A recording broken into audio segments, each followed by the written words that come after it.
The phone buzzed on the marble counter right as the waiter handed me the final receipt. $14,200.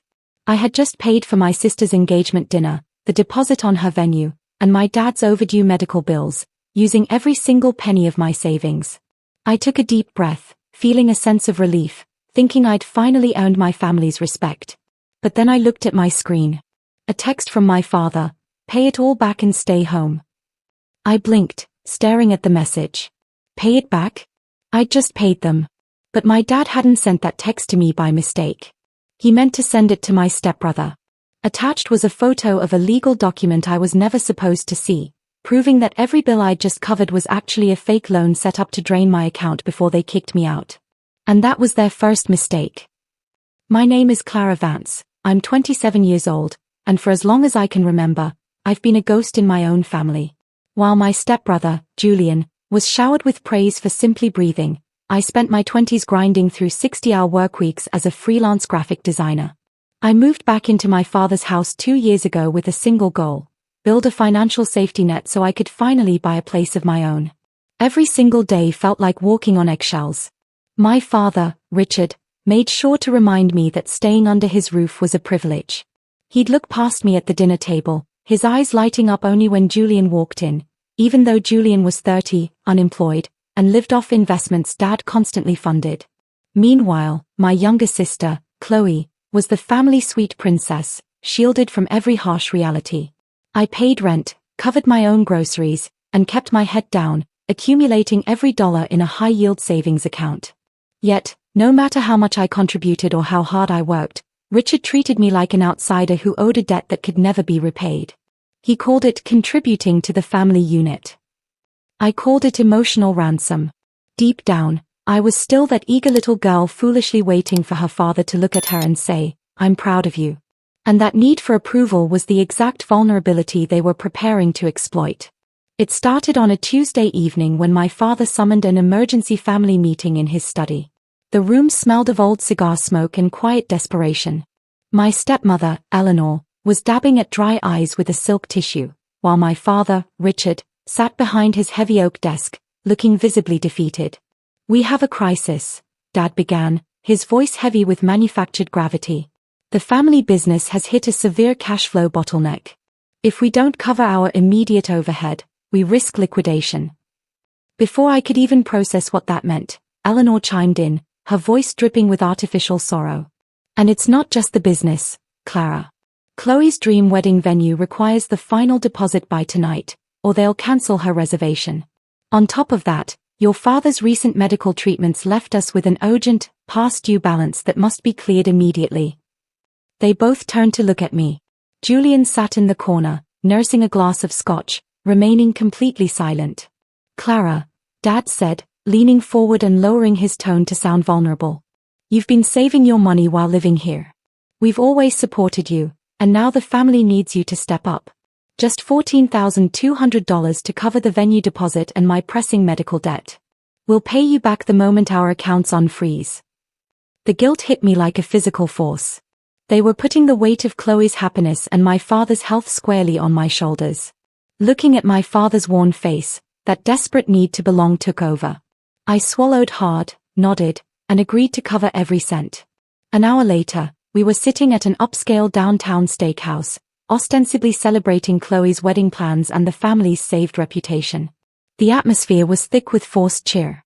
When the waiter brought the final bill, combining the venue deposit, the restaurant tab, and the immediate processing fee for Dad's medical bills, I pulled out my black debit card.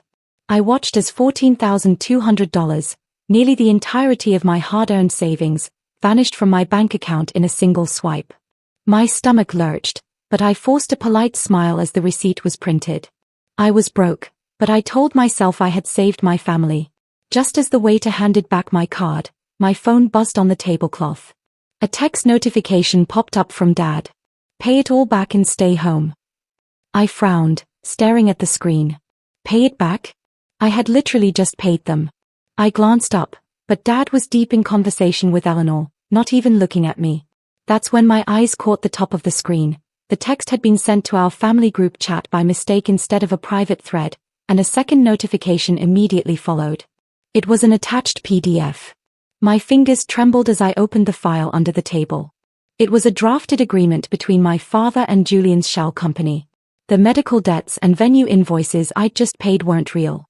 They were fabricated charges created by Julian to transfer my cash directly into his personal account. Dad's text hadn't been meant for me. It was an instruction to Julian to pay back a loan shark using my money, while ensuring I stayed trapped at home, penniless and dependent on them forever. A cold, piercing clarity washed over me, instantly replacing the panic in my chest. Looking up from my phone, I watched my father laugh heartily with Eleanor, completely unaware of the digital paper trail sitting right in my hands. Julian was casually scrolling through his phone, likely waiting for the bank notification confirming the funds had hit his account. Every instinct screamed at me to slam my hands on the table and expose their sick game right then and there. But I knew better.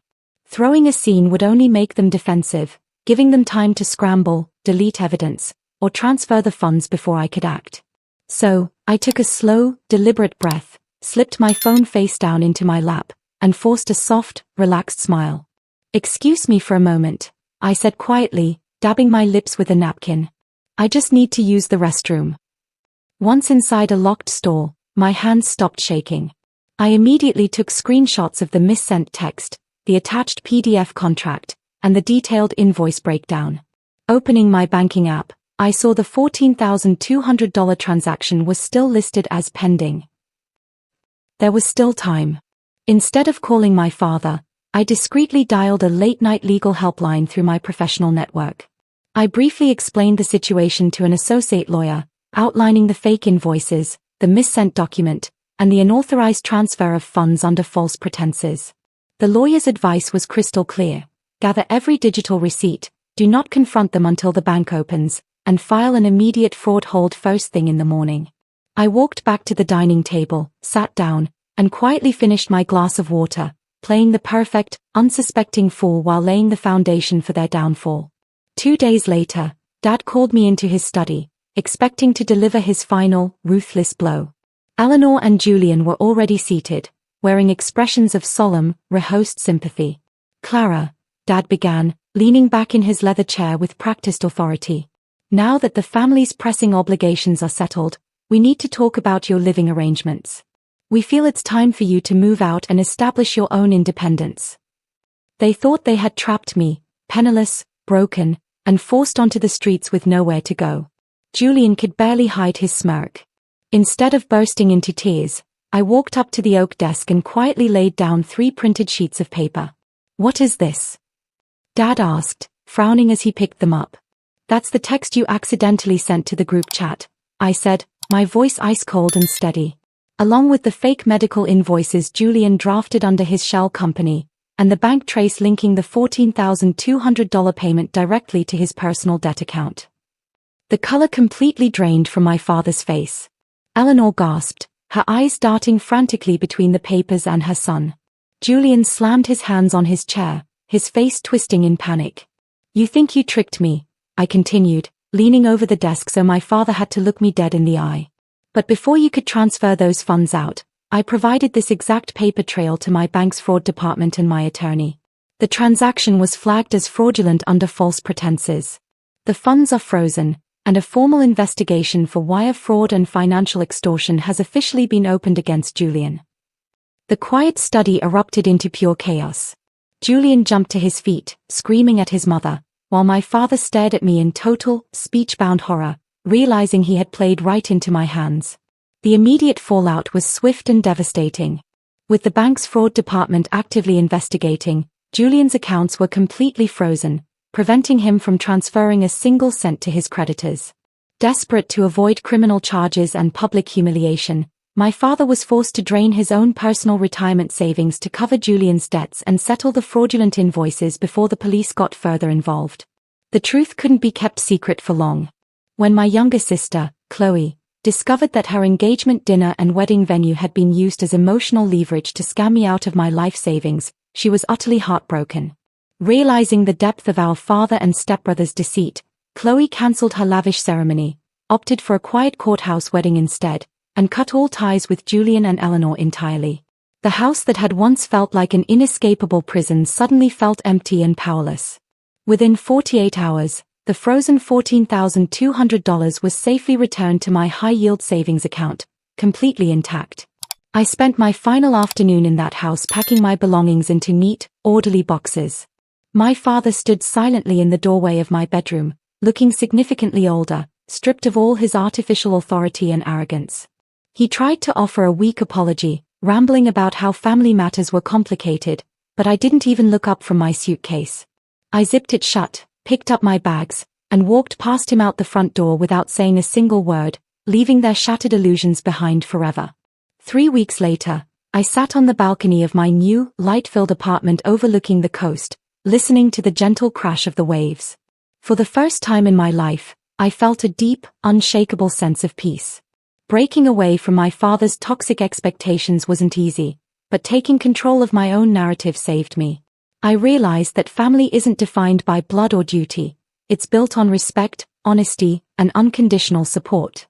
With my savings fully restored and my graphic design business thriving, I am finally living a life that belongs entirely to me. I no longer seek approval from people who only viewed my worth through what they could take from me. Standing up to the people who were supposed to love you is terrifying, but settling for their manipulation is far worse. Sometimes, losing your place at a toxic table is the greatest victory you will ever achieve. I'm curious to know about your experiences. Have you ever had to stand up to family members who tried to take advantage of you, or cut ties to protect your own peace? Let me know your thoughts in the comments below. I read every single one. Thank you for listening to my story today, and don't forget to like and subscribe for more stories like this. Until next time, take care of yourselves.